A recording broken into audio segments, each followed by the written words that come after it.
Que barulho que era esse aí? É um tambor de mola. Ó, ele faz som de. Faz som de tempestade. Ele toca às vezes quando ele chega. Eu perguntando, nossa, será que começaram a passar o aspirador de pó na casa nessa hora da noite? Não. Ô, louvado seja então, viu? Você Muito gostou? obrigado. Ficou maravilhoso. Eu quero agradecer você. Como você está se sentindo agora? Eu tô bem, tô bem. Eu Hum, vou em muito mais profundos nessa conversa. uhum.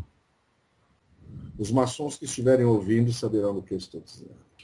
Eles são iniciados. Para que você seja um maçom, você precisa primeiro acreditar em Deus. Não Mas, desafia a minha inteligência. E eu temo qualquer homem que tenha lido somente um livro na vida. Leia até sair sangue dos seus olhos. Enquanto a energia crística traz o amor, a energia luciférica traz o conhecimento. olha lá. Vocês têm a função de unir essas duas energias. O problema é, vocês são maus. A troca energética é com sangue. Mas pela Umbanda não há necessidade. A Umbanda não faz matança. Muitas vezes a Umbanda vai buscar ajuda no Candomblé e no Omolocô para poder fazer derramamento de sangue. Eu acho que é possível, hein? Caminhaste das águas? É. Você acredita em milagres. Não. É que, assim, se você, sei lá, plasma uma matéria assim que sustenta seu corpo, tipo gelo assim, momentaneamente pela sua força, pela força do seu magnetismo, de repente fica possível, né? Jesus tinha todo tipo de mediunidade? Agora você entendeu. Então ele fez isso. Ele não caminhou sobre as águas. Não, entendi. Falemos sobre os números. Não, só deixa uma coisa, porque o senhor não sei, né, acho, não sei se o senhor respondeu. Com quantos anos Judas morreu? Que eu tava aqui esperando. 70 anos. Nossa, mas é, Crucificado. Enfim, estamos conversados. por favor. Busquem conhecimento, estudem até sangrar os olhos. Eita. Não permitam que as pessoas ofendam a sua inteligência. E sejam inteligentes. Graças a Deus, então. Vou embora. Muito obrigado, seu Exu.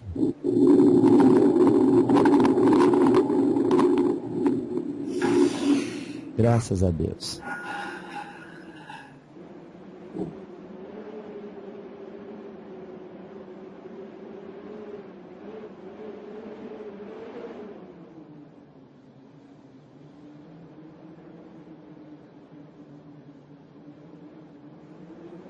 Enfim, estamos conversados. Enquanto a energia crística traz o amor, a energia luciférica traz o conhecimento. Olha lá. Vocês têm a função de unir essas duas energias. O problema é, vocês são maus.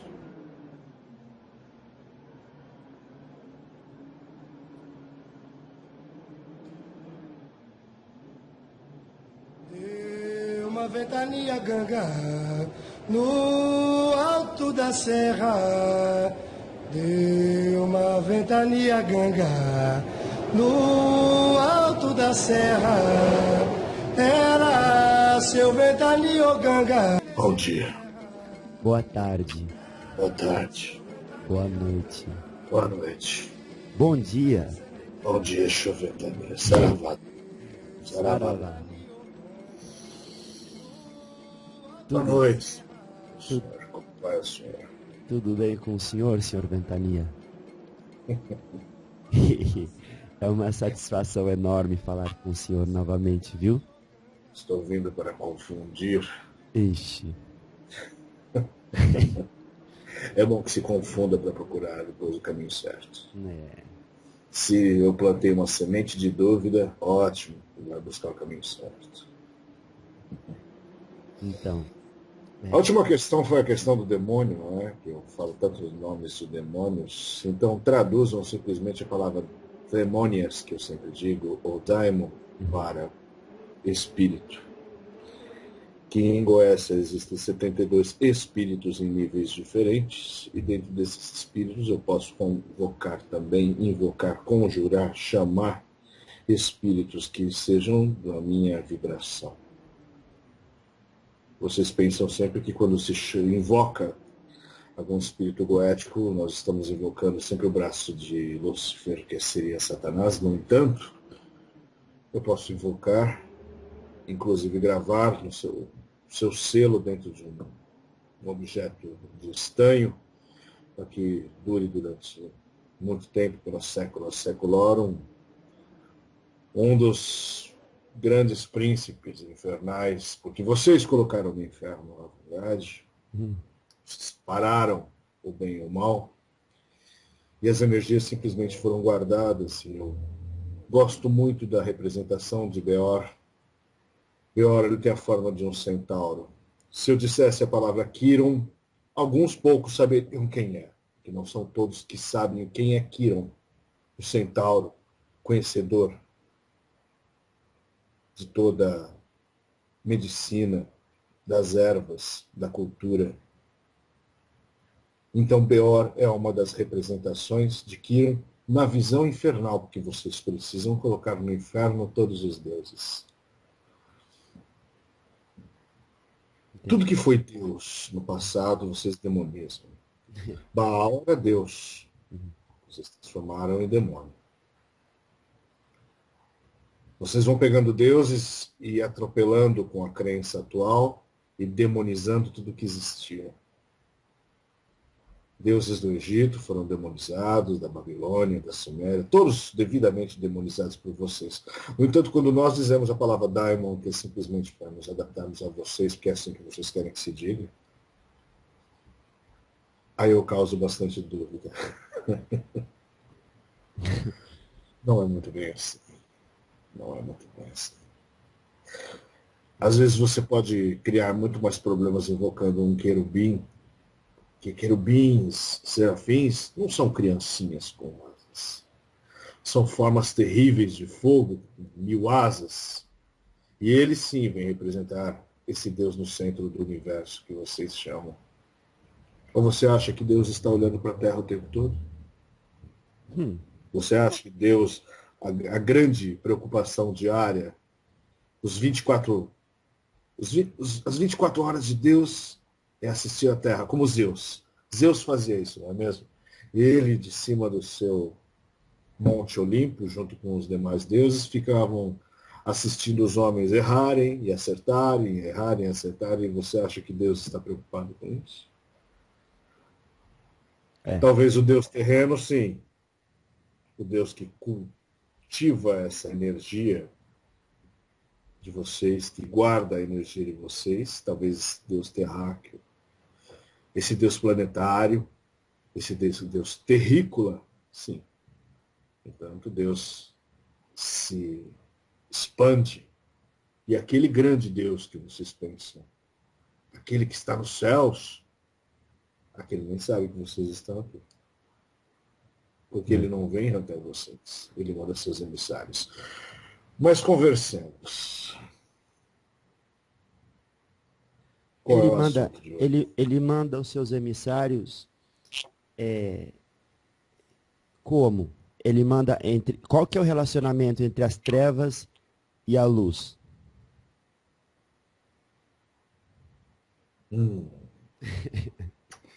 As trevas estão a serviço da luz. Só existe treva porque existe luz. Muitas vezes vocês colocam as culpas em entidades. Aquela mulher se tornou uma prostituta porque estava sendo assolada por o espírito de uma pombagira. Não, era ela que era uma perdida, uma fulgívaga. Não é mesmo? Então é fácil. A terceirização do pecado é uma coisa que vocês têm utilizado muito nesta terra desse país. O brasileiro gosta de estudar, o brasileiro vai às ruas, o brasileiro é um vencedor, ele pode até ir às ruas, mas ele não é um vencedor. Ele sofre, ele tenta, ele peleja. Mas ele estuda, em sua maioria, a maioria do seu povo estuda? Não. por questões sociais, por questões, eu diria, até mesmo do mormaço do país, que deve dar uma preguiça muito grande de estudar, do saber. O saber dói. Dói. O conhecimento dói. Não é para todos. Então, aquele que não quer saber e não consegue um bom emprego, e não consegue se estabilizar na vida, num determinado momento ele vai entrar numa dessas igrejinhas qualquer, vai entrar e vão dizer para ele que ele não é nada, justamente porque ele nunca fez um pacto com Deus, nunca deu os seus denários a Deus, e ele é um perdido simplesmente porque ele não segue a Deus. Na verdade, ele é um perdido porque ele nunca se preparou para a vida. Vocês viviam até demais. Se isso tivesse acontecido na época da Galileia, aos 35 anos já estariam bem longe desse mundo. Teriam desencarnado. Pois bem, nós vamos desenvolver um assunto sobre o Evangelho de Judas, não é mesmo? É. Primeiro, eu gostaria de fazer algumas ressalvas, alguns pontos. Porque primeiro eu quero despir as pessoas de toda a sua infantilidade. Vamos crer no que existe e no que não existe. E eu não vou tirar aqui o crédito do mestre de vocês e não vou tirar o crédito deste Deus central que eu também, como Exu, também estou ligado. Ele vive dentro de um universo avônico. Primeira questão. Moisés atravessou o Mar Vermelho?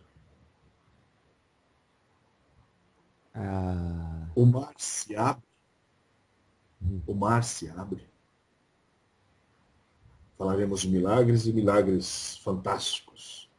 Que esses milagres fantásticos acontecem no passado, mas não se repetem mais no presente.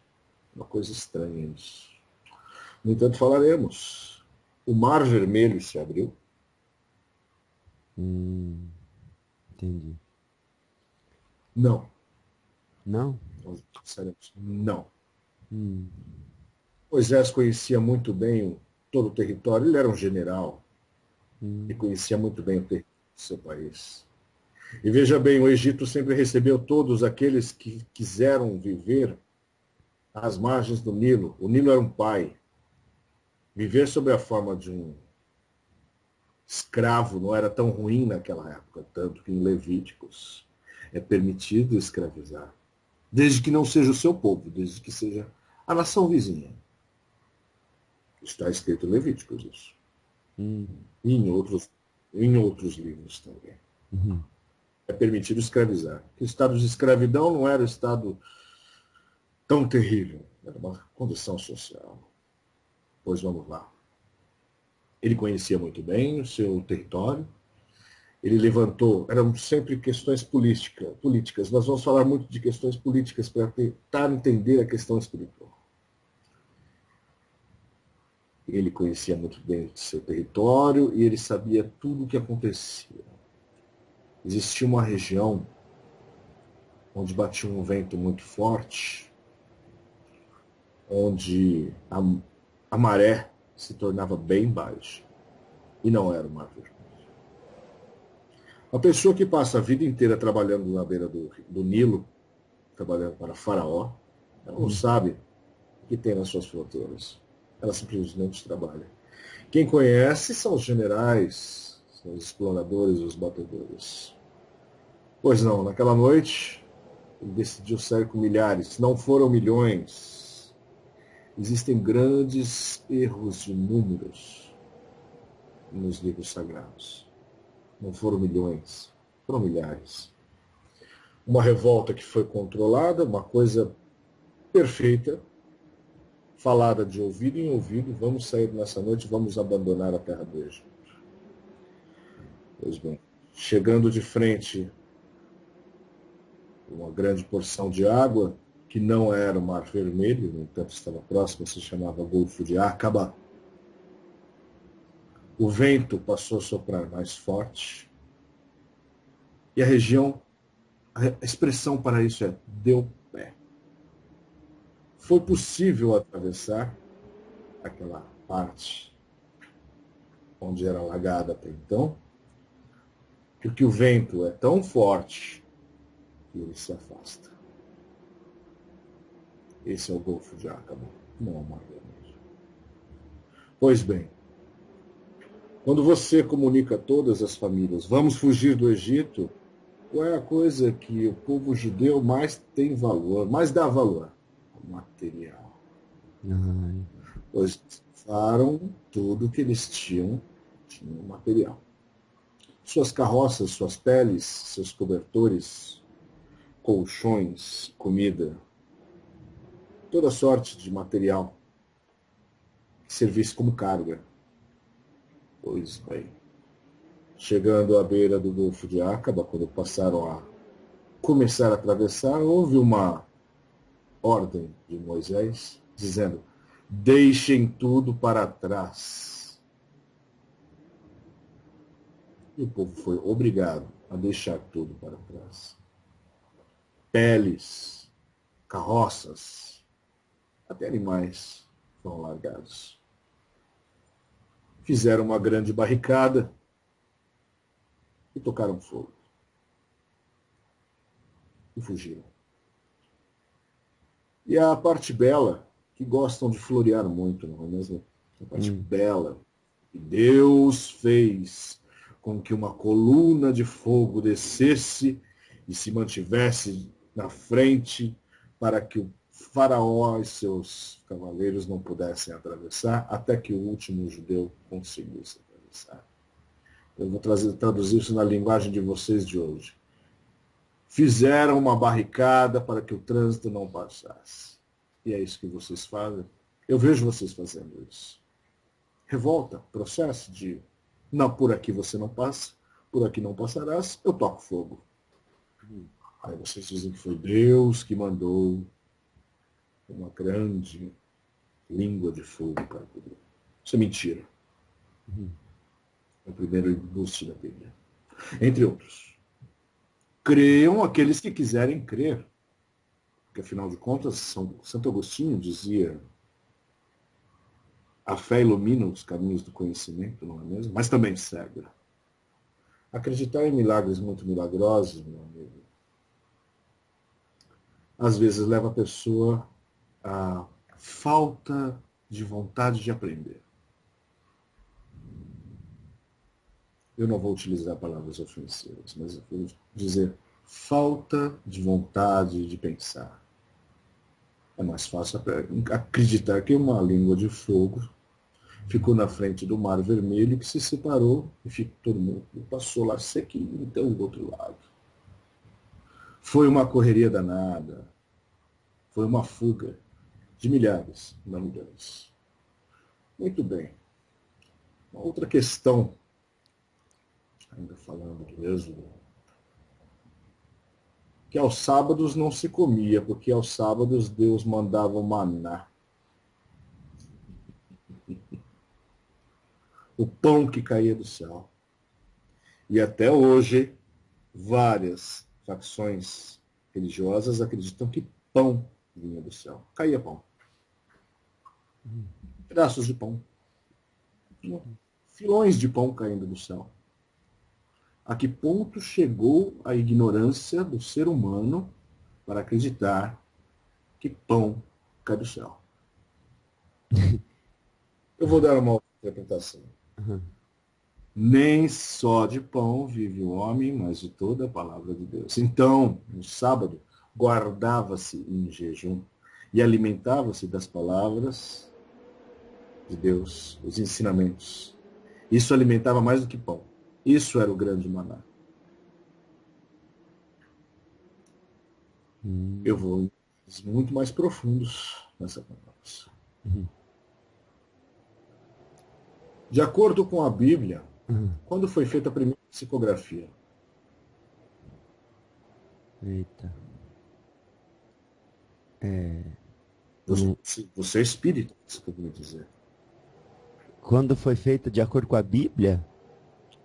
A primeira psicografia. Ai. Eu não sei não, seu Ventania. Então eu direi.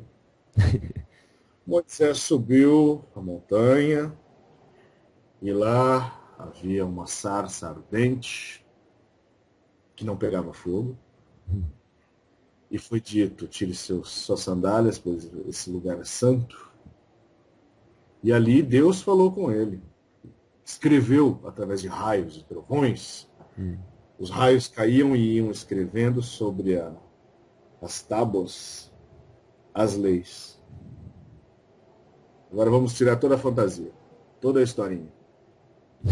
Deus manda raio em cima de tábuas para escrever em hebraico, ou aramaico, ou em grego, ou em latim, ou em copta, ou em qualquer idioma. Você acha que Deus se preocupa com o alfabeto reles de vocês? Deus, esse Deus central, esse Deus, ele não está preocupado com essa festinha que estava acontecendo.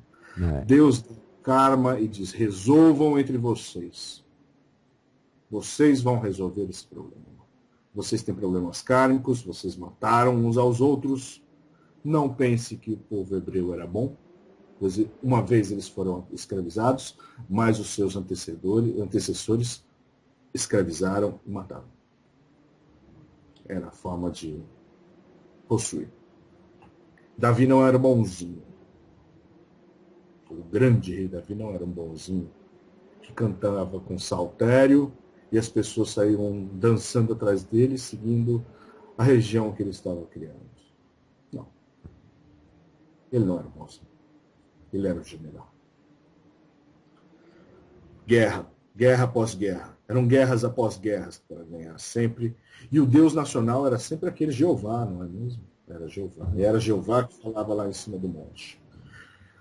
Agora eu vou dar uma teoria gnóstica. Falarei muito sobre gnose nessa conversa. Gnose é o conhecimento. Sarça ardente. Você já viu essa planta? Só no filme, só. Então eu vou te dar outro nome para essa planta. Acácia vermelha. Os maçons que estiverem ouvindo saberão do que eu estou dizendo. Acácia é uma planta, inclusive, que é um dos símbolos deles, é a folha de acácia. Ela é uma planta que contém uma propriedade química que faz com que a pessoa entre em um grande amortecimento mental quando faz uso do chá dela. A sarça ardente, na verdade, é a acácia vermelha. E a acácia vermelha é usada até o mais extremo recanto do Himalaia. Nossa. Os monges budistas tomam chá de acácia para entrar em momentos de meditação profunda. E até visões. Eita. Isso se chama epifania. Na verdade, Moisés teve uma epifania. Todos os povos anteriores tinham suas bebidas de poder, tinham sua forma de entrar em contato da forma mais mística. Se fosse na Grécia, a pitonisa, ela aspirava gases tóxicos e falava em nome de Deus. Mas ela entrava em contato com Deus. Pois lá Moisés fez contato com Deus, através de um dos seus mais puros produtos, que é a própria planta. E esta planta fez com que ele entrasse realmente em contato com Deus. O acalmou, o acalentou e o fez sentir Deus. A única coisa que essa planta não fez foi fazer raios caírem do céu e escrever em hebraico as novas leis. Se Moisés era letrado ou não, não importa, porque um espírito letrado de um escriba pode tomar a mão de Moisés e escrever as leis. Essa é a primeira psicografia.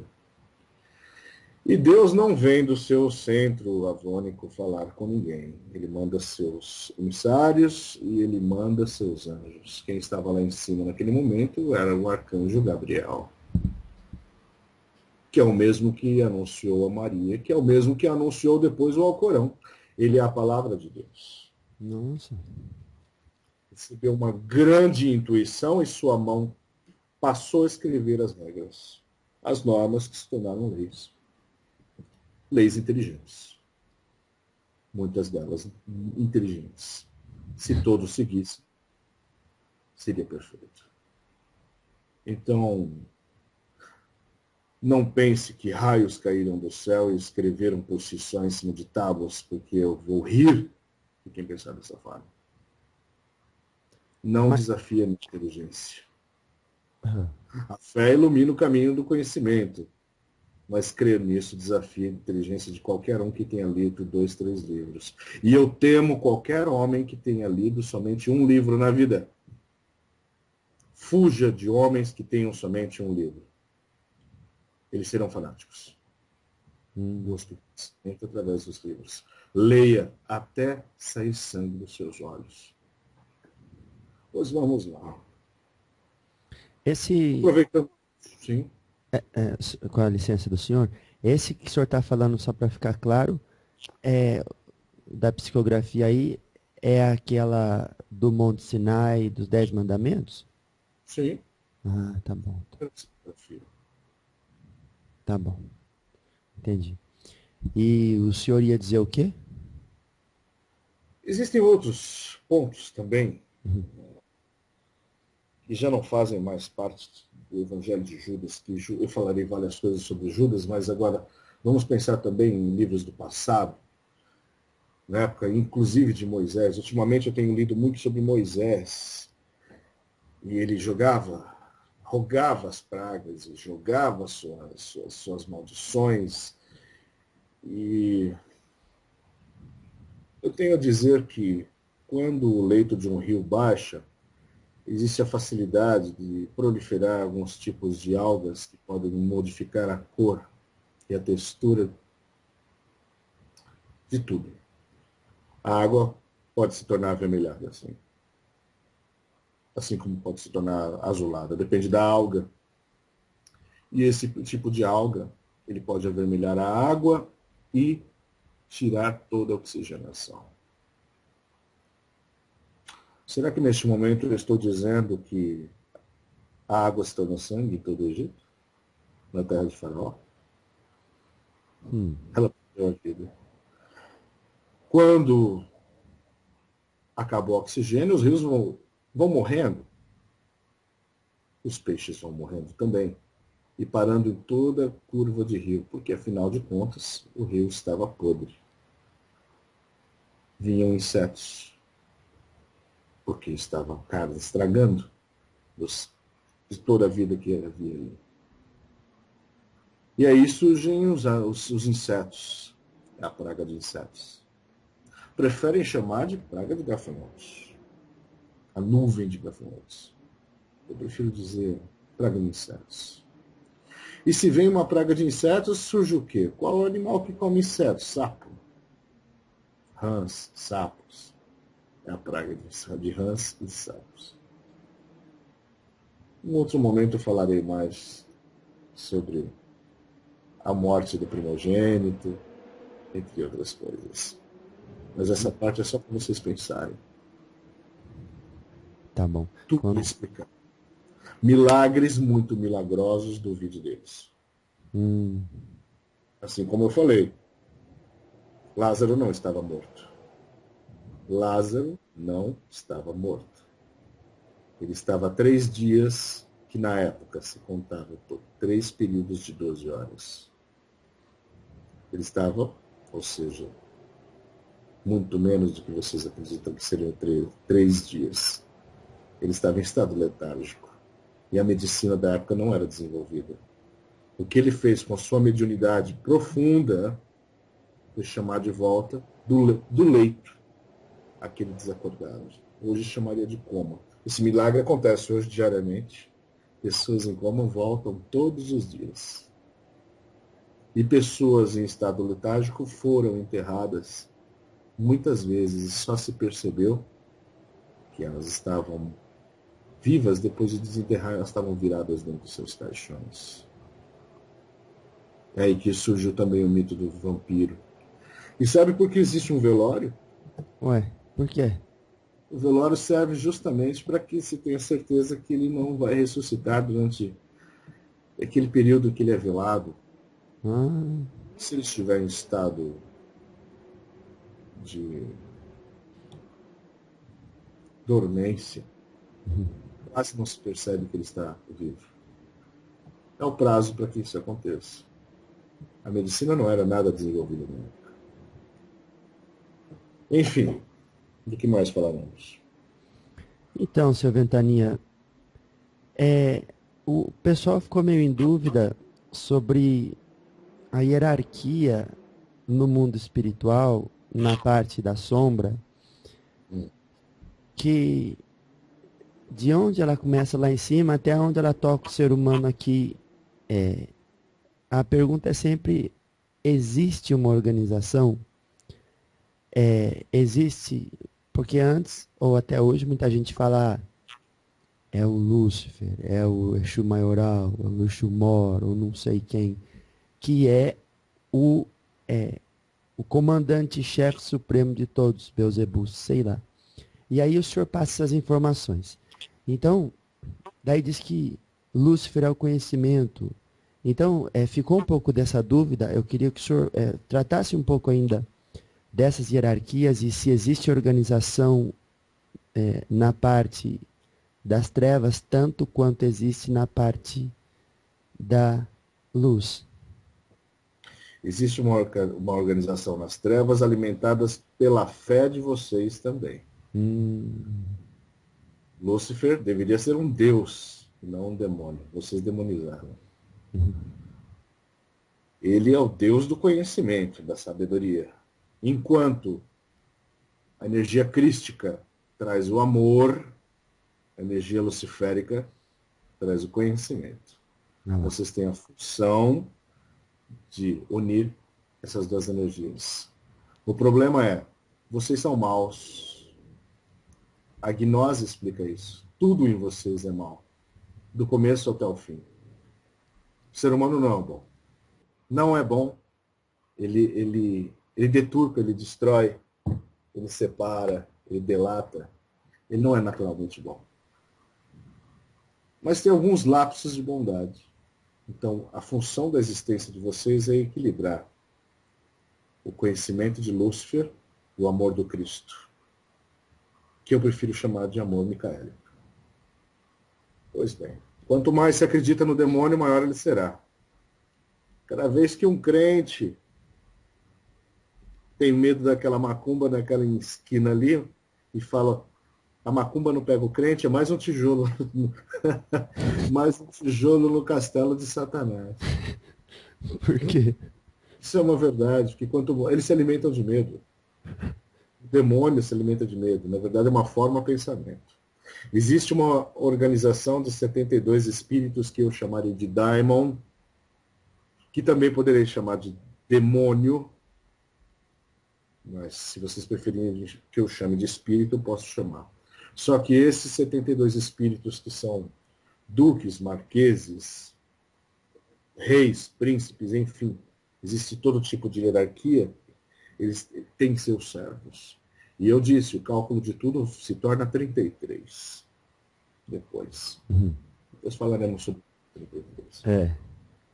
Gostaria que você anotasse para me falar isso. Tem tanta conversa. Pode deixar. O assunto é tão... Existe um Lúcifer, que é o conhecimento, e ele é personificado também. É uma energia personificada, que nada tem a ver com Exu Lucifer. Lúcifer é o conhecimento e uma energia também personificada. Assim como Deus, o Deus de vocês, ele é uma energia que também pode ser personificada. Enquanto Deus existe e é, o inferno existe, mas não é. Ele não consegue ter duas coisas. Ele existirá enquanto acreditarem nele. Que foram vocês que transformaram eles em demônios. Eles eram deuses. Existe um lado negativo e vingativo de Lúcifer, que Lúcifer, na verdade, não tem nada com vocês. Ele é tão arrogante dentro do seu conhecimento que ele não deseja passar o conhecimento para vocês. Existe Satanás. Satanás, sim, é o seu braço ruim, é o seu irmão siamês. Olha.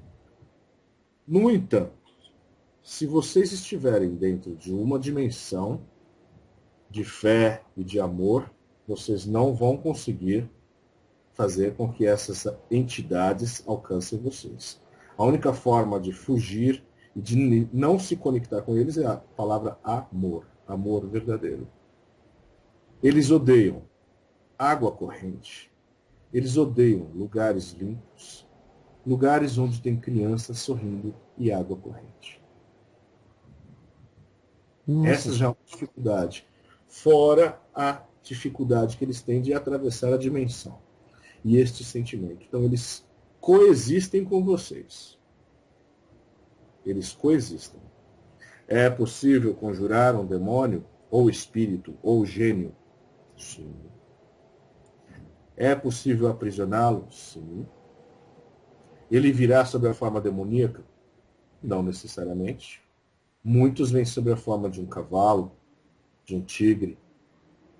Existe um muito belo, inclusive, que tem a forma de um anjo, só que ele se apresenta sempre com as patas de um ganso. Existem alguns que têm uma dificuldade tão grande de ser dominados que é necessária uma energia muito grande do magista para segurá-lo até que ele entre dentro do pentagrama através de conjurações extraídas da clavícula de Salomão. Por isso que eu digo, não brinque com Goécia.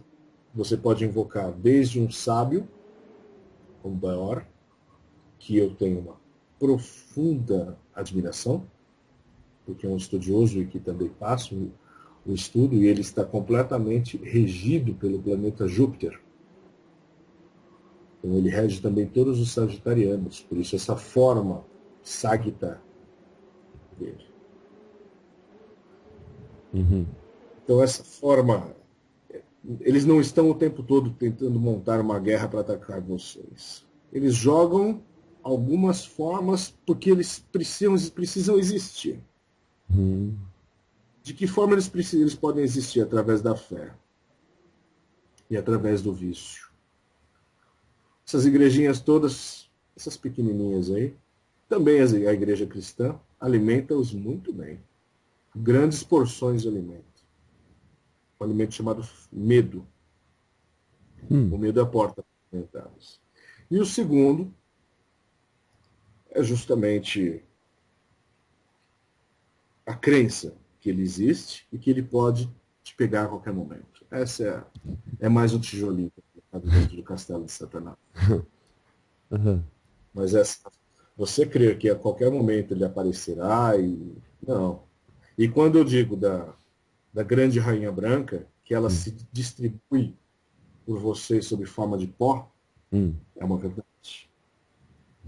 Assim como Cristo se distribui a você sob a forma de pão, ela se distribui a você sob a forma de pó.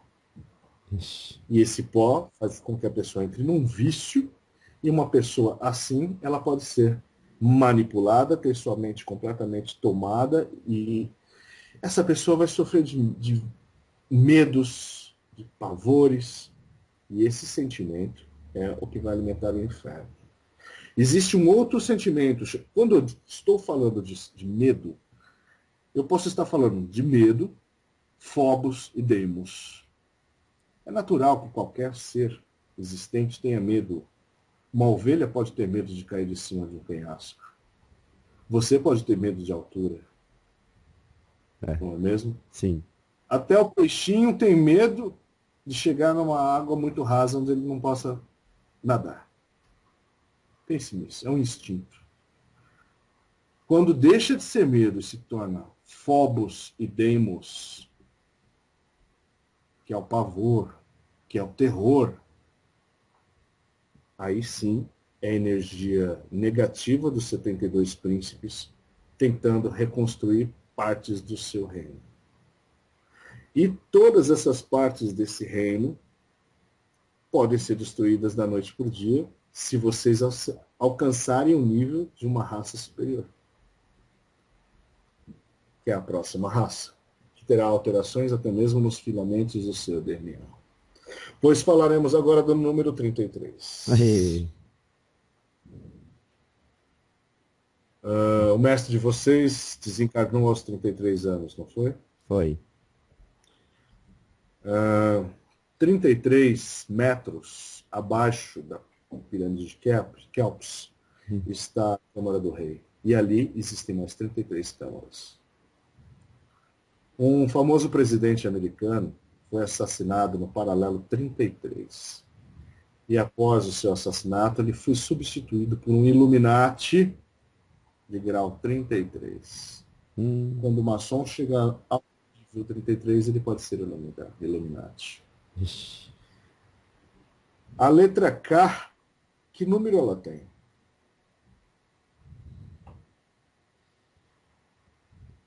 11. Será? 11. E se eu digo K, K, K, são 33? Sim.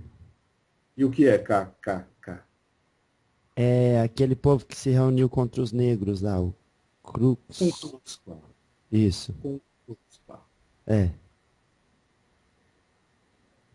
Existe muito mistério dentro do paralelo 33. Sim, Se vocês sim. pesquisarem ao redor do mundo, agora vocês têm toda essa teoria de conhecimento, vocês têm acesso à informação muito mais do que no passado, muita coisa aconteceu no paralelo 33. 33 voltas dos filamentos do DNA humano. 33. Eu vou passar para vocês, aos poucos, algumas coisas que podem ser reveladas. Tá. Mas nisso você pode pensar, 33. Pensaremos agora em 12. Por que o mestre de vocês escolheu 12 apóstolos? E aí, então, e aí? São as 12 tribos de Israel? É. Sim, pode representar isso, não? Pode ser também os 12 signos do Zodíaco? Porque ele era um essênio. Ele era um essênio. Entre 12 e os 30 anos, você crê que ele ficou onde? Montando banquinhos? Fazendo mesas? Ele esteve entre os essênios. Ele hoje condena-se tanto a astronomia e a astrologia, que era uma coisa só, e no passado você sabia até do nascimento de um grande rei através da astrologia. Então, os 12 são as 12 tribos e também são os 12 signos. E qual seria o signo que representa Iscariotes? Não sei. Escorpião. Hum. É o meu favorito. E o meu menos favorito seria um sagitariano. Pedro. Simão. Simão. Ah, Ele era meu menos favorito até o momento em que houve a morte de Jesus, porque ele tomou atitudes de Pentecostes para diante. Até então ele era um homem normal. E suas esposas? Onde ficaram? Porque todo judeu se casa jovem. Não é mesmo? Um homem, até mesmo para entrar no sinédrio, até mesmo para entrar, para ter contato com a sociedade, um homem tem que ter sua família constituída. Ele não é um garotinho. Um homem só é constituído homem quando ele tem uma família, pelo menos uma esposa. Onde estão as esposas dos apóstolos? Foram abandonadas?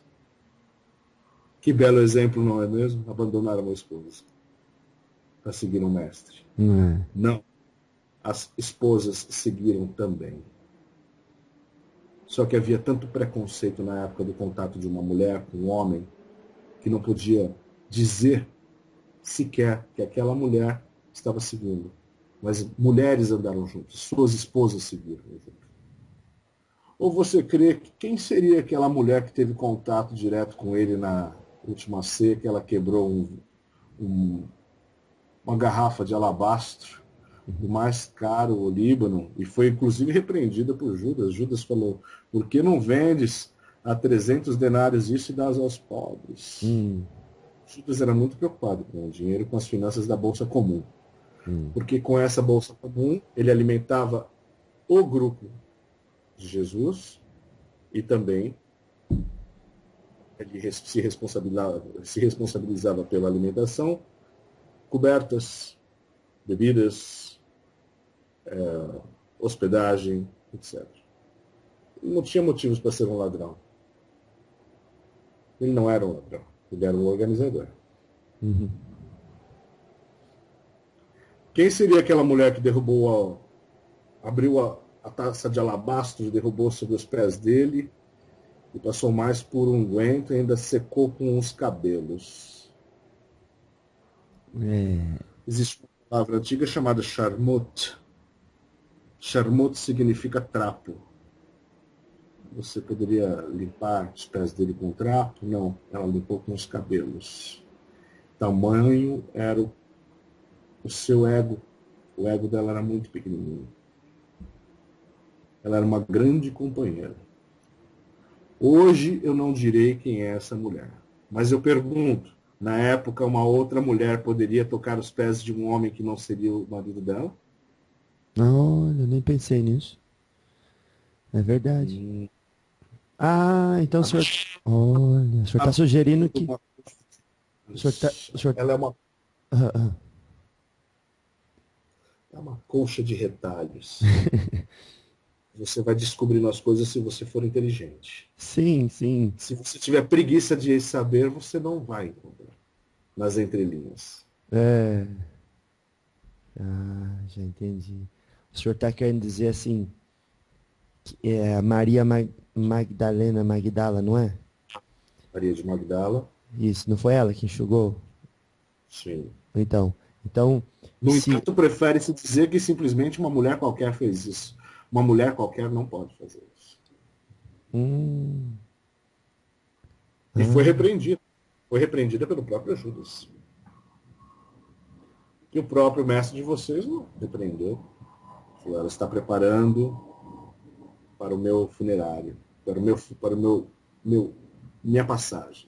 Era um rito funerário, na verdade. Eita.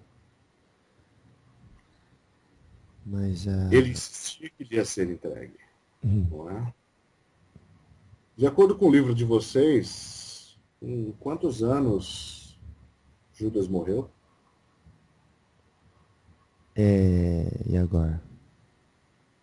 Não sei não. Foi jovem? Em que momento? Ele se enforcou, né? Era proibida pela lei judaica enforcar-se. Ele era um conhecedor da lei. Judas seguia Jesus por uma questão política, porque ele era judeu e ele desejava que o Estado judeu continuasse uno e livre dos romanos. Ele seguia porque ele cria nele como Messias.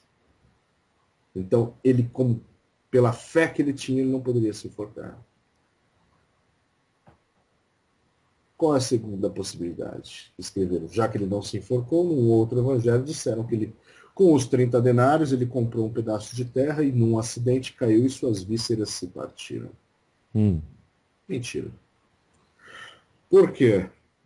Na cruz, somente João, o pequeno, ficou acompanhado de Maria, vendo seu filho crucificado. Todos fugiram, inclusive Pedro, que o negou 3 vezes. Inclusive, Pedro era muito nervoso. Pedro perdia a paciência dele muito facilmente. Pedro era uma pessoa tosca. Ele não era... O sábio era André, era o irmão dele, seguidor de João Batista. Pedro era um homem normal. Ele representava os homens normais. Mas ele tinha muita fé. Aprendeu a ter fé. Ou você acredita que um homem caminha sobre as águas? Acho que é possível, hein? Caminhar sobre as águas? Você acredita em milagres. Não. É que, assim, se você, sei lá, plasma uma matéria, assim, que sustenta seu corpo, tipo gelo, assim, momentaneamente pela sua força, pela força do seu magnetismo, e de repente fica possível, né? Jesus tinha todo tipo de mediunidade. Agora você entendeu. Foi uma expansão mental dele. Olha lá. Foi o seu plasma que ele enviou até. Ele conseguia ser visto em vários lugares ao mesmo tempo. Então. Ele se expandiu até o momento, até o barco, e o relato de que Simão pegou no braço dele foi a fé, porque ele sentiu. Isso é possível. Um grande nível de mediunidade. Ele era quase. Vocês tiveram que chamá-lo de Deus. É verdade. Tão grande que era a mediunidade dele. Não há compreensão no mundo para entender a mediunidade dele. Então ele fez isso. Ele não caminhou sobre as águas. Não, entendi. Falemos sobre os números. Não, só deixa uma coisa, porque o senhor não sei, não sei se o senhor respondeu. Com quantos anos Judas morreu? Que eu estava aqui esperando. 70 anos. Nossa.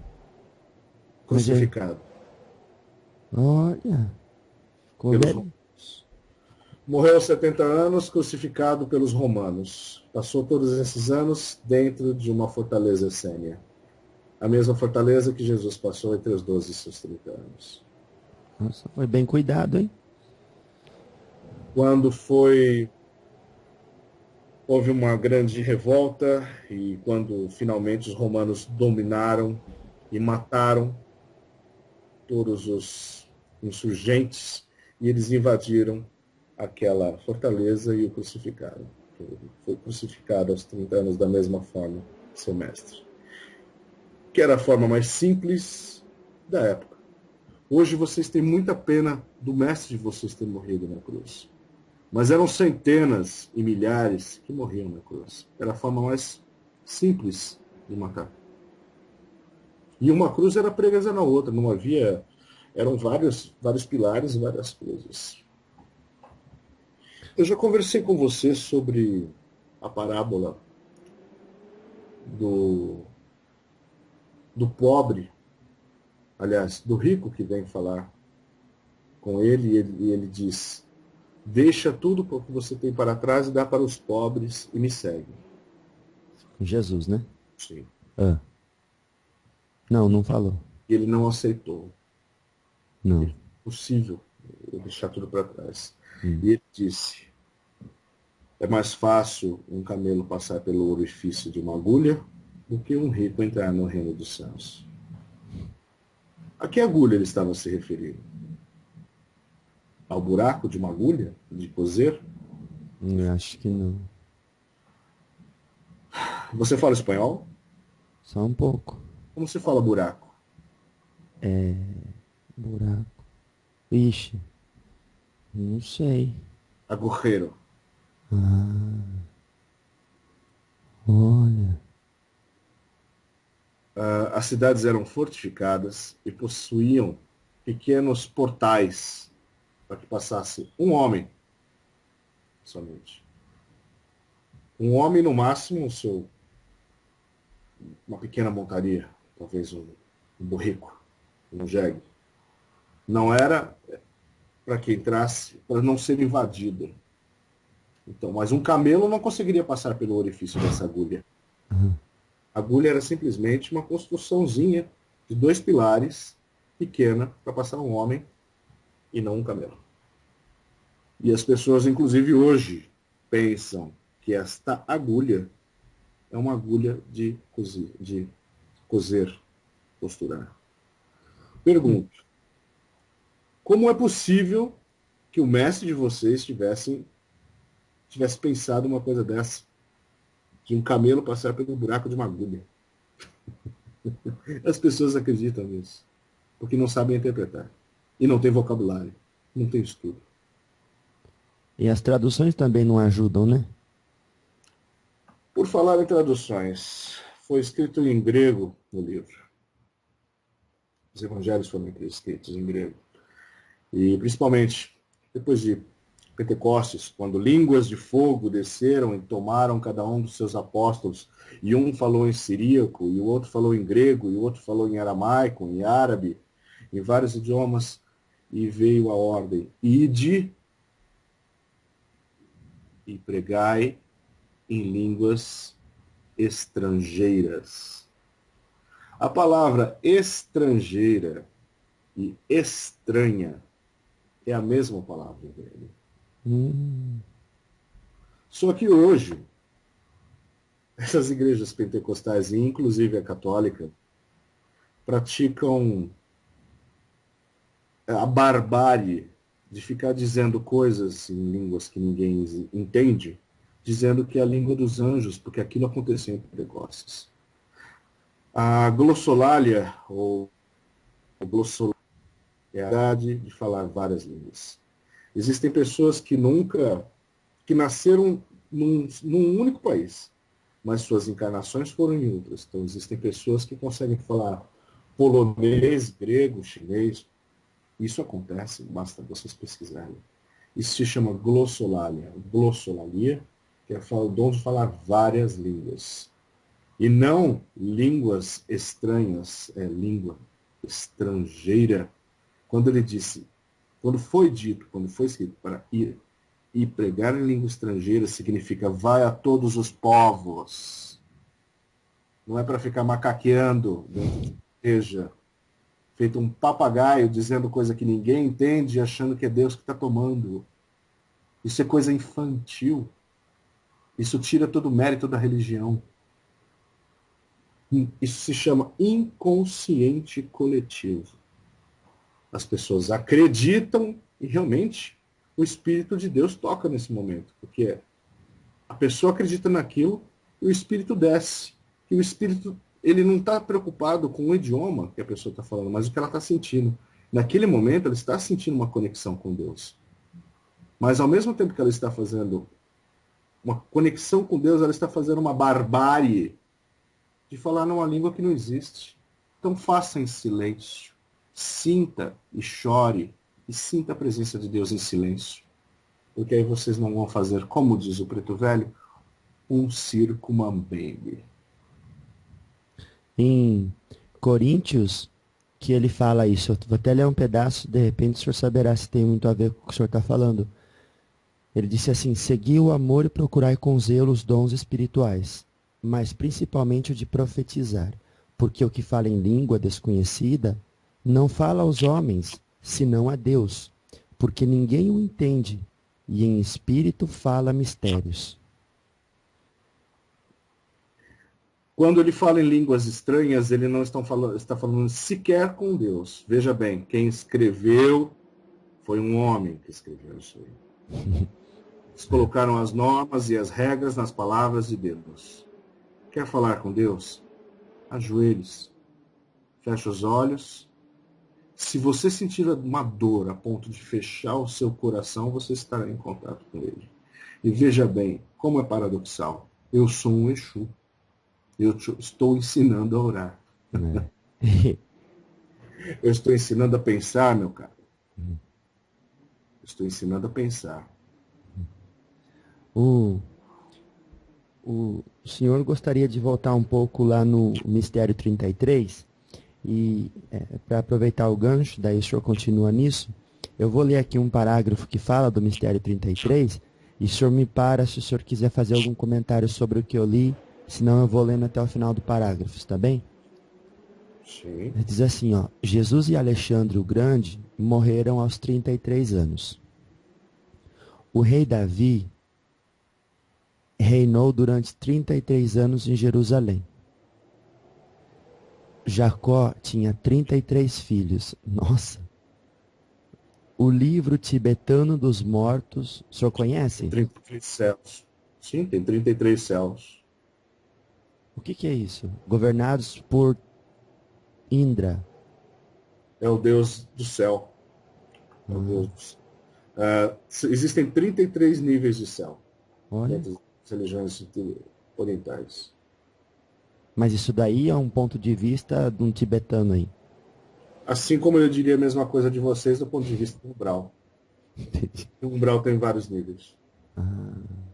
E quer dizer que é uma forma de expressar que pode estar pintando uma maneira de ver a realidade que existe lá. Dimensões diferentes. Vocês conhecem somente até a 12ª dimensão. 12ª dimensão, por Einstein, 12. Então, vamos lá. O livro tibetano dos mortos fala dos 33 céus governados por Indra E os 33 governados por Mara. Deus da ilusão. Sim, Deus da ilusão? sim. Vamos lá. São 33 os deuses védicos. Nossa. São 33 ciclos lunares da gestação. Olha. 33 ciclo lunar dá 9 meses? Sim. Olha. A celebração judaica Lag Baomer significa 33º do Homer. 33 é um dos símbolos do Ku Klux Klan. Sim. É o que o senhor falou do K. Na Cabala, 33 caminhos que servem de ponte entre as sefirotes da árvore sefirotal, árvore da vida. Sim. O que é isso? São as 33 pontos que te ligam a Deus. Mas sefirotes é o quê? São pequenas esferas. É como se... Uma vez eu te disse, Até, Markut, Geburah, Gebulah, Sim, tá bom. existem várias, Shokmel, cada uma delas é um Sefirot que é um braço de Deus. Ah, tá, ele está explicando aqui, ó. O 33 representa o Sefirah Datit, a Sefirot invisível que os rabinos chamam de conhecimento.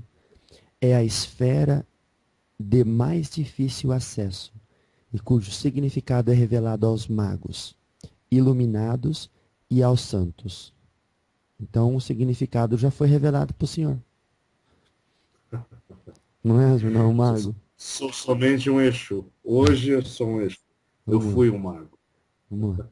Na numerologia espiritual, os números 11, 22 e 33 são os 3 números mestres, sendo 33 o mais alto. Então, tá bom. Olha, o ano de 2011, o ano de 2022 e o ano de 2033, vocês podem esperar coisas acontecendo. Mas coisas especiais, porque já acontece coisa todo ano, né, seu Ventania? Sim, coisas especiais. Tá. Contatos. Ah, com essa terrestre. Eu estou falando de conhecimento. Mas contato? Contato. Contato com conhecimento? Físico. Contato com conhecimento? De onde vem o conhecimento? O conhecimento vem das esferas superiores e inferiores. Então, as esferas superiores e inferiores farão contato com maior quantidade de pessoas nesses prazos que eu dei. Ah, tá bom, entendi. Muito obrigado. Agora eu gostaria de falar agora também sobre o número 12, já que falamos sobre os 12 apóstolos que representam os 12 signos, falaremos também sobre as 12, porque você sabe que algumas multiplicações não aconteceram. Ah, é? Sim. Existem milagres que não têm necessidade de ser feitos. Eu estou derrubando aqui porque eu tenho acesso a leituras que vocês não têm ainda. Ah. Você acha que você vai a uma festa, numa boda de Caná, e sua mãe vem e diz, está acabando o vinho, e ele multiplica esse vinho? Vou dar a versão dos livros agora que vocês não têm acesso ainda. Vamos ver. Ele passou a falar. E quando ele começou a falar, ele embriagou as pessoas de suas palavras e do seu conhecimento e de sua luz, que eram mais doces do que o melhor vinho que tinha. A multiplicação do vinho foi a multiplicação do sangue dele, da palavra dele. E quando ele fez a multiplicação dos pães e dos peixes, depois de alimentar toda uma multidão, sobraram quantos cestos? 12 cestos. E esses 12 cestos cheios eram justamente os 12 apóstolos, que foram no meio das pessoas porque ele não tinha como tirar comida de tanto lugar. E ele alimentou as pessoas com o seu conhecimento, com a sua palavra, porque eles falaram no lugar dele. Ninguém morreria de fome por ter seguido, mas eles se alimentaram através das palavras doces que vinham de um mestre, conectando-se com os 12 apóstolos que ele colocou ao longo dessas pessoas. Este é o pão que alimentou. E depois de recolher tudo, sobraram 12 cestos cheios. E esses 12 cestos cheios eram os 12 apóstolos. Quero ver quem é que vai achar esses livros. Esses livros não estão disponíveis para vocês. Por que será, não? Olha, Estão na casa de cristais, na sala de cristais que eu sempre falo. Então eu quero deixar bem claro que a minha antipatia por Pedro é pelo Pedro que duvidava, pelo Pedro que teimava, que não aceitava, pelo Pedro que negou. No entanto, depois que ele seguiu, ele ainda com defeitos de homem, inclusive tinha suas discussões com o Saulo, ele, em cima dele se erigiu uma igreja com defeitos de homem. Com defeitos de homem. Então, a pessoa vai sendo santificada ao longo do tempo. Eu não quero tirar a santidade que o povo colocou nele. Se você entrar dentro da Basílica de São Pedro, existe uma estátua negra, onde as pessoas, de tanto passar as mãos nas pernas dele, ela perdeu as pernas. Tão grande é a fé, é uma estátua de pedra. Eu não vou aqui derrubar a fé que as pessoas têm em Pedro. Eu estou criticando o homem Pedro. Se ele foi santificado pelo povo, por mim, é mais sagrado do que ser santificado pela igreja, porque a igreja não é limpa.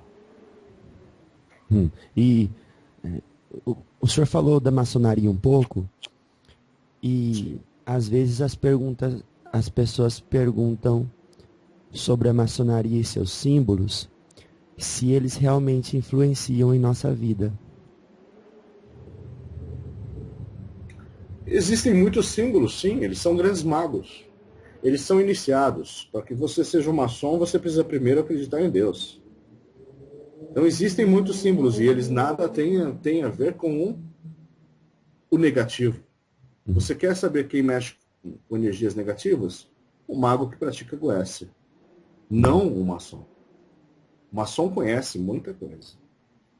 Você quer conhecer uma família maçônica? Entre dentro dos cemitérios, aqueles que tiverem os túmulos com patas de leão, aqueles que tiverem representações geométricas. Mas assim, em nada me incomoda o trabalho da maçonaria, pelo contrário, por trás da maçonaria é que é feita uma grande caridade e eles não mostram para as pessoas. E outra coisa importante é que eles guardam os mistérios de Maria Madalena e também de João Batista.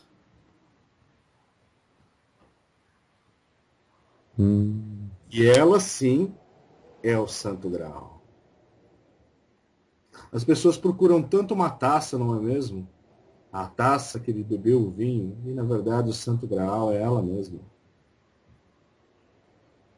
Ai.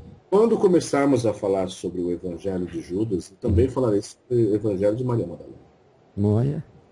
Mas eu não acho que este é o momento de divulgar para as pessoas. Eu acho que minha conversa sobre demônios e coisas afins, ela é encerrada agora. Sim, para as pessoas.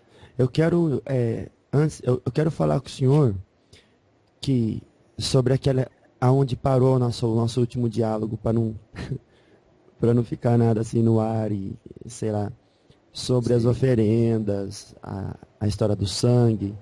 Depois da última conversa eu já conversei com o seu Capa Preto, com o seu Calunga, eles também explicaram. Mas eu quero voltar a tratar com o senhor sobre isso, mas antes de falar sobre isso, abrindo só um parênteses aqui, é uma curiosidade. Existe algum motivo, eu também já conversei com o Exu Mirim, o Tempestade.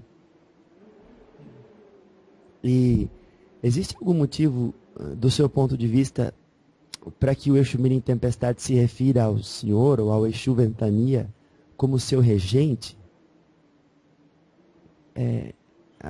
Se eu trabalho dentro da linha de Yansan,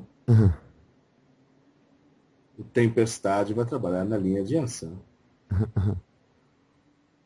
Muitas vezes existem muitos Exus Mirim que se manifestam quando maiores, sob a forma de um Exu que trabalha na linha dos ventos. Hum, O Exu Mirim Tempestade é um Exu dos ventos, quando se apresenta sob a forma de um Exu Mirim. entendi. E o senhor, então, como é que é esse relacionamento entre Exu, Ventania e Exu Mirim Tempestade? O senhor que direciona o trabalho que ele tem que fazer, o senhor que supervisiona, como é que funciona isso? São muitos Exus dos ventos e muitos Exus Mirim que trabalham por esses Exus dos ventos. Uhum. Eu, particularmente, não sou esse mesmo que está cuidando, que você está lidando, Uhum. mas é assim que funciona. Ah, Ele entendi. ele deve respostas ao Exu dos ventos, que é o seu coordenador de trabalho, é o seu mestre. Ah, entendi. É como dizer, tem a linha de vários tempestades e vários ventanias e Sim. cada um tem uma maneira específica de trabalhar um com o outro. Que na linha de uma Umbanda mais trabalhando no lado direito, que vocês dizem, seria regido pelas tempestades de Egunitá, de Logunã, de Oiá, de Hum. Ansa. Agora, você me pergunta sobre a última coisa que falamos, me parece que foi sobre o pacto. Ah, também, isso.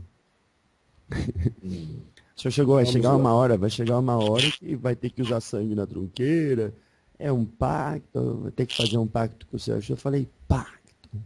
Daí travou. Deixar bem claro. Tá. Pela Umbanda não se mata animal nenhum. Uhum. Pela Quimbanda se mata.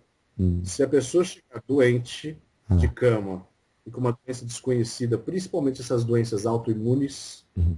muitas vezes o magista vai ter necessidade de fazer um descarrego com corte, que é o sacrifício. Coisa que se faziam no templo de Jerusalém. Não é mesmo? É uma troca energética através de sangue. Era como se fosse uma transfusão, em muito menor quantidade. O dia que houver necessidade de um mão de faca fazer um corte para resgatar um irmão que estiver doente, isso será feito. E o dia que houver necessidade da tronqueira de Exu receber a energia da menga, que é o sangue, para manter o seu axé e segurar, a fim de evitar que as pessoas que frequentam aquele ambiente sejam vítimas da quimbanda, da magia negra, porque existem pessoas que vão lá e não conseguem manifestar a energia do amor. A única forma de se livrar da macumba, que vocês dizem, é o amor. Só que as pessoas não sabem amar. Então, às vezes, a troca energética é através de um sangue. Agora, eu lhe digo, se houver necessidade daquele sangue ali e das vísceras, simplesmente patas, cabeça, algumas penas e as partes internas do frango, o resto pode dar aos pobres, sim. Da Então, mesma forma, feito um sacrifício de um animal maior. Façam o sacrifício, é usado algumas partes realmente, cabeça, patas, parte genitália, parte de dentro, e façam uma comida para os pobres. Nada desperdiçado se você for consciente. A troca energética é com sangue. Mas pela Umbanda, não há necessidade. A Umbanda não faz matança. Muitas vezes a Umbanda vai buscar ajuda no Candomblé e no Omolocô para poder fazer derramamento de sangue. Porque por nós utilizaríamos somente as plantas. Mas quando não for o suficiente, vai ser necessário isso para resgatar um irmão. Não há necessidade de doação de sangue. Coisa que fizeram isso no passado e muito. Para mandar uma oração para Deus era necessário colocar um pombo no fogo. e Não é mesmo? é, Hoje quem confia pensa no seu passado. e Para hoje, mandar uma oração para Deus, tem que crucificar o Deus de vocês. Não é? então, E mas usar como falso o próprio Deus de vocês. Então, o dia que houver a necessidade, isso é raro, aquele que disser não é feito nenhum tipo de ritual de matança na Umbanda, está mentindo. É feito. Uma vez ou outra é necessário. entendi. Uma troca energética. Você não imagina o quanto um médium perde de energia para cuidar de 100 pessoas. Para ele não cair doente, às vezes é necessário vários processos para a reenergização dele. O sangue é somente um destes. E a questão do pacto? Você vai até a igreja daquele santo que não tem nome, Expeditus, porque afinal de contas ele não tinha nome, ele simplesmente se converteu, e como ele se converteu, ele foi morto, foi colocado dentro de um caixão, foi escrito expedire, porque ele era expedito, enviado, e criou seu culto a Santo Expedito. Se você promete a Santo Expedito que vai até a igreja dele acender uma vela, quando você consegue, você paga. Isso se chama promessa para vocês, não é? Agora, se você faz um pedido para um Exu dos Ventos de acender uma vela num teto onde vente bastante, eu vou preferir chamar aquilo de pacto. Tá bom. Por que eu vou chamar de promessa? Eu não sou santo. O que é pacto? Estabelecer paz entre os dois pontos. Pactare, vem de pax. Então, é melhor vocês se despirem do preconceito do entendimento e entenderem a palavra themonians, daimon, pactare, de uma forma mais aberta. E isso é um Exu falando. A gente tem bastante... Eu tinha, assim, essa máscara da hipocrisia a respeito do sangue muito forte até pouco tempo, porque quando se pensava em sangue, pensava em fazer o mal, e a gente não tem essa predisposição, né? Mas, quando se fala, olha, é para fazer o bem, a gente vai até ali, uma vez por mês, no hemonúcleo, para doar o nosso sangue para um irmão, o nosso próprio sangue, né? Agora... É isso mesmo. Uma troca de energia. Se você vai e doa o seu sangue, é uma troca energética. É próprio de religiões de matriz afro. Mas também é próprio de religiões de matriz do tronco do chifre da África. E também do Golfo. Essas religiões fazem matanças, sim. Então não sejamos hipócritas. Não é? Então, mas numa ocasião especial de alguém estar muito ruim e precisando melhorar, né? É pro bem, não é assim, oferenda todo mês. Eu nem preciso de oferenda. Ah lá. A minha oferenda é o conhecimento de vocês. Quer me oferendar? Chega e fala, eu entendi as suas palavras. Eu vou buscar. Essa é a maior oferenda. Mas é isso, seu Ventania. Se uma pessoa quer colocar uma oferenda, um pactare de um lume, de uma vela, num lugar de vento assim, e evocar assim o seu nome para oferecer para o senhor com carinho e tal, o cara consegue deixar a vela acesa no meio do vento e ela não apagar? O elemento fogo não é bem aceito pelo elemento vento, pelo elemento ar. São dois inimigos jurados. Não se sopra uma vela, inclusive. Se houver um umbandista que sopre uma vela aqui, saiba que está fazendo um erro muito grande. Você deve abafar uma vela. Olha. No máximo, você pode molhar os dedos e apagar, mas nunca soprar uma vela. Por quê? É uma questão de magia antiga. São jurados, são inimigos jurados. Você quer fazer uma oferenda para mim? Vou te ensinar uma oferenda para mim. Pegue uma cesta, coloque frutas, de preferência de polpa vermelha, coloque cravo, coloque essências aromáticas, coloque algumas fitas, se quiser colocar azul escuro e vermelho, jogue lace num bambu e coloque no ponto mais alto, e essa é a minha oferenda para o Exu dos Ventos, e ali estarei. E aí vou aceitar e vou fazer o nosso pacto. Olha. E essas frutas vão servir como alimento para os passarinhos que vivem dentro do meu elemento. E nesse momento, o que se pode pedir e o que não se deve pedir? Eu lido com conhecimento, com abertura mental, com cura de problemas de cabeças. Dentro do sincretismo com o catolicismo, eu trabalho diretamente com Nossa Senhora das Cabeças. Então é para cura mental. Tá. esclarecimento, dores de cabeça, tudo ligado ao intelecto. Mas se a pessoa que está ouvindo agora tem um amigo que Mas está... eu também consigo livrar pessoas de negatividades. Eu Então. sou a pessoa de onde ela está. Mas companhias, eu vento ela de lá. É isso que serve. Então, isso que eu queria perguntar.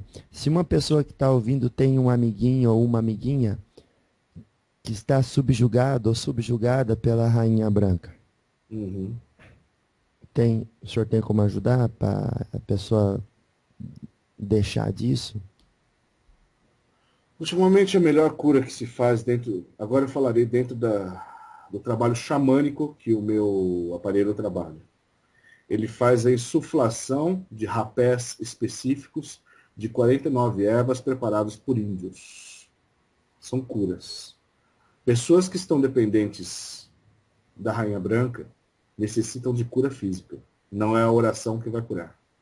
Então, se ela passar por sessões de insuflação de rapé indígena, ela vai ter uma melhoria muito grande. Mas isso é remédio curando uma doença. É necessário remédio. Mas o que eu consigo fazer é trazer os auspiciosos ventos da bonança para a vida dessa pessoa. Aí sim. Mas é necessário. Quando a coisa é crônica, é necessário uma cura através de remédios. E o remédio que eu posso oferecer é a natureza, que é o berço esplêndido do Criador de vocês. Então, e olha só, uma pessoa em específico que tem um amigo nessa condição de subjugação, já foi conversar com o Exu, e um Exu e o outro falou que esse rapaz estava subjugado por um demônio que nem tinha na nossa literatura. Vamos ver se o senhor conhece o nome, que chama Richartus. Richartus. E então pode acontecer que o cara fique subjugado por uma entidade tão trevosa que Exu não consegue ajudar? O que é isso? Quando houver existem manifestações em que eles têm nomes que não são compreendidos por nós, mas existem conjurações que fazem com que eles digam o verdadeiro nome. Olha. Ixi, mas deixa pra lá. Deixa, não vamos mexer. Ele é obrigado a falar o verdadeiro nome e tomar a verdadeira forma. Mas eu quero saber se a sua questão em relação ao sangue foi resolvida entre mim e as demais entidades. As entidades explicaram para você? Ah, sim, explicaram muito bem. O resumo de tudo isso é o seguinte: quem tem medo que na Umbanda se oferece sangue para fazer mal, está equivocado, não é isso, está claro. E também não se faz oferenda de sangue uma vez por mês ou com certa constância ou frequência. Então, quando se faz, é por uma necessidade que é de proteção ou voltada para o bem. E uma vez na vida, ou se precisar, e normalmente ainda busca uma outra religião que está mais centrada nesse tipo de magia. É isso. É isso, É né? isso. Tá bom. É isso. Agora, quando o pessoal fala...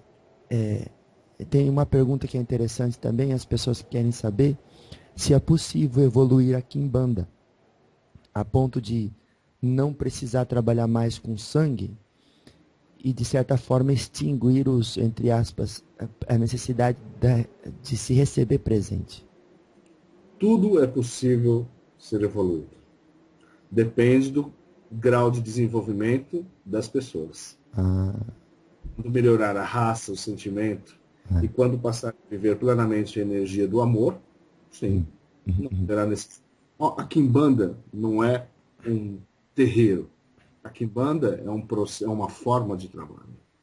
Eu já vi muita gente, imagina muita gente dizendo ser da Umbanda e, na verdade, Quimbanda. Entendi.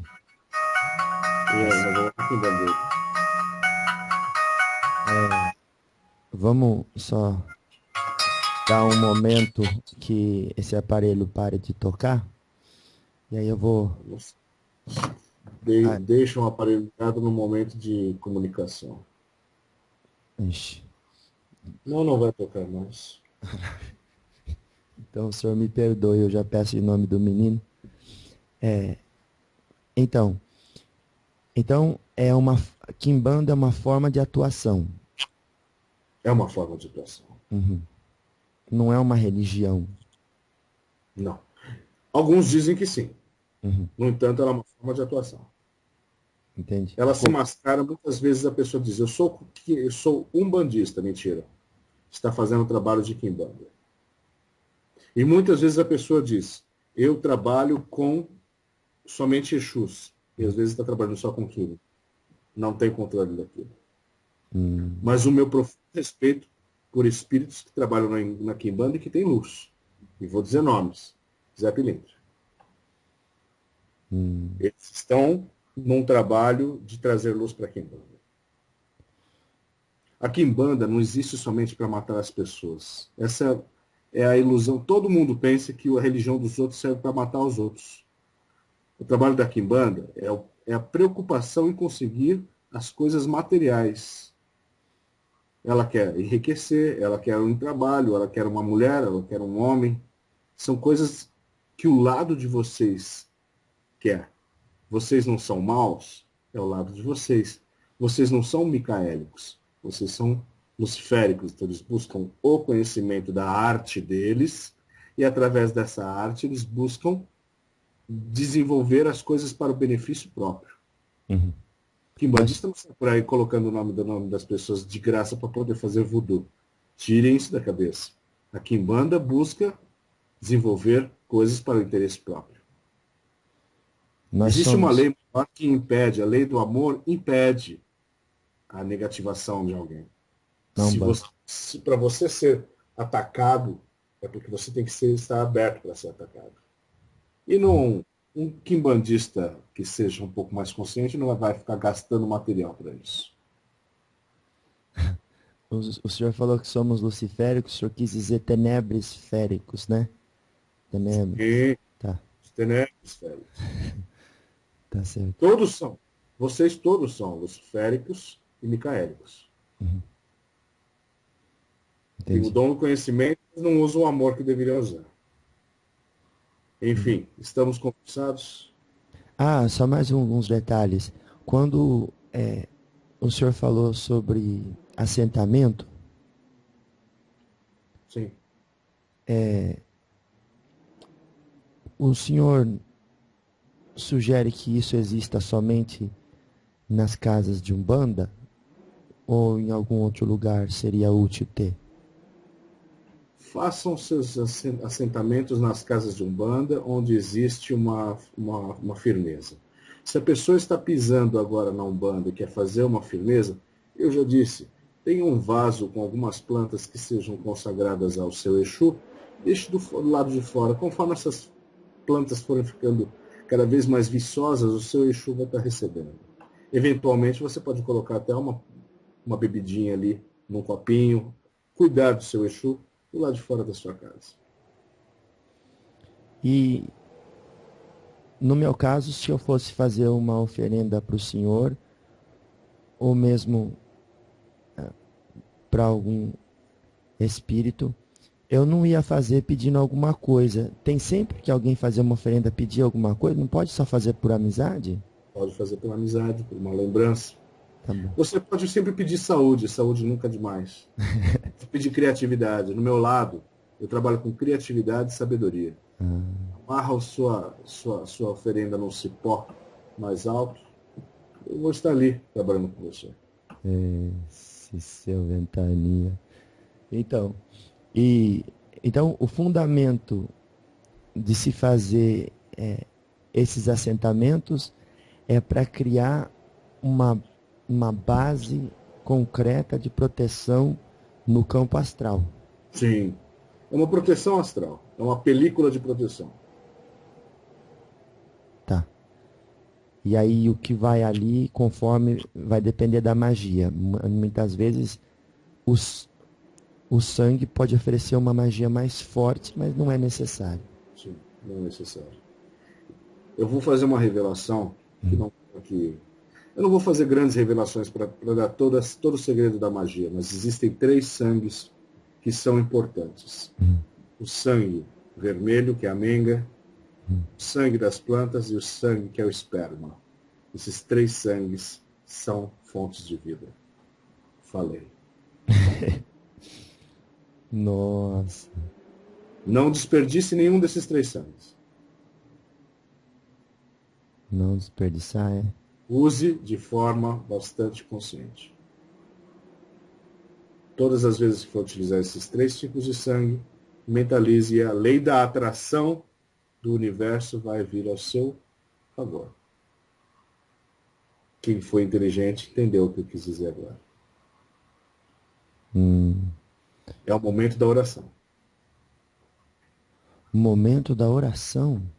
É um momento de conexão com oração. Uma oração física entre você e o universo.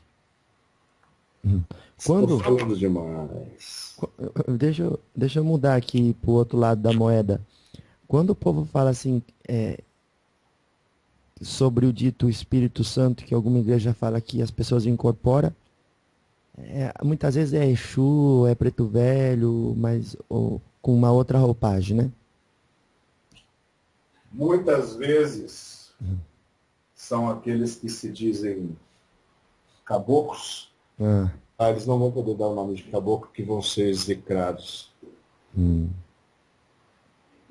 Tá, entendi. Porque teve uma moça que disse assim, um dia eu já vi, parecia muito com os índios caboclos, mas esse povo lá estava querendo chamar de Espírito Santo. Chame da forma que quiser, Deus vai se manifestar da forma que ele quiser e vai mandar os capangueiros dele na forma que quiser. Tá certo. E... Seria caboclo, meu amigo. Então, o senhor falou que o anjo Gabriel, que foi lá que orientou lá no Moisés, lá no Monte Sinai. Sim. Só que a gente vê, inclusive no livro Abismo, fala sobre esse arcanjo.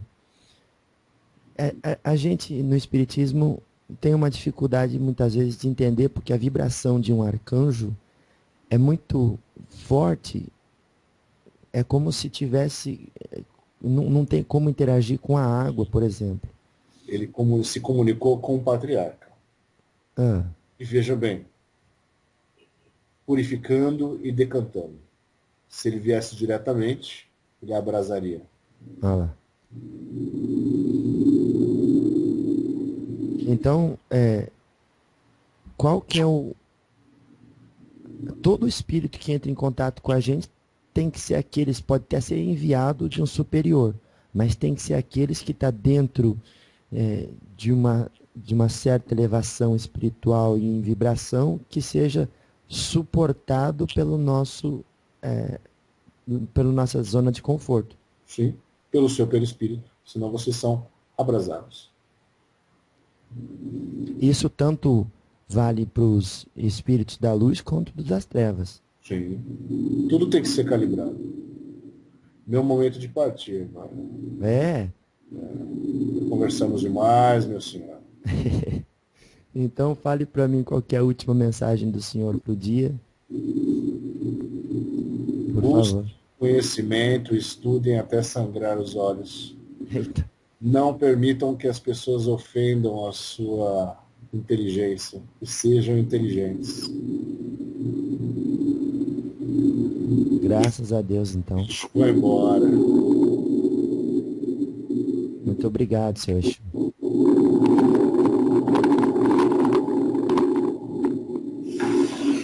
Graças a Deus.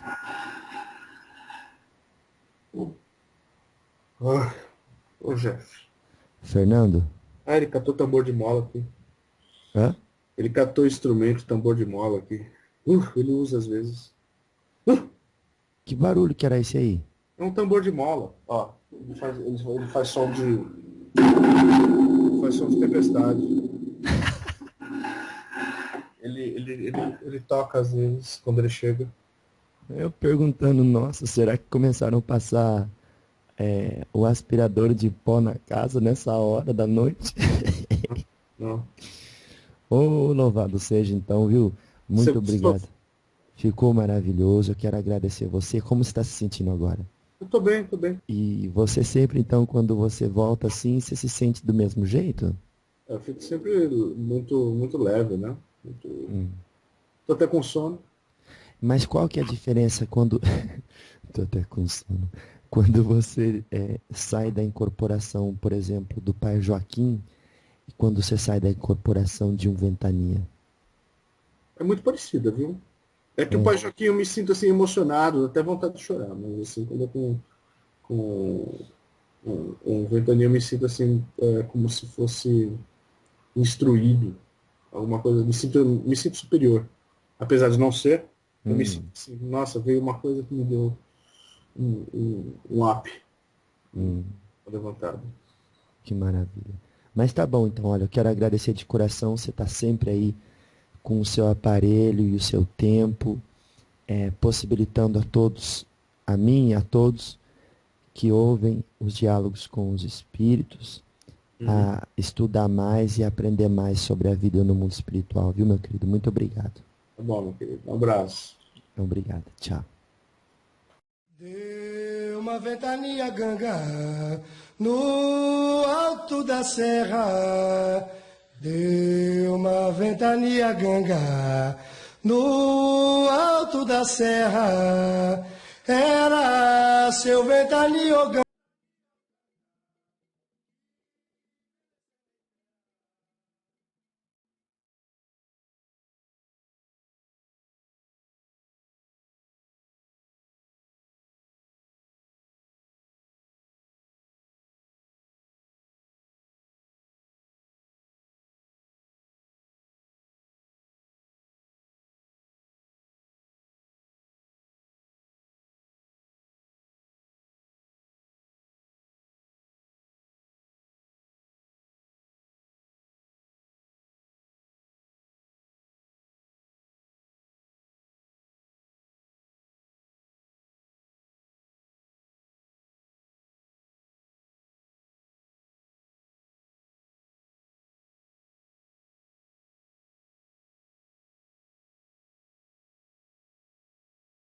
E eu temo qualquer homem que tenha lido somente um livro na vida. Leia até sair sangue dos seus olhos.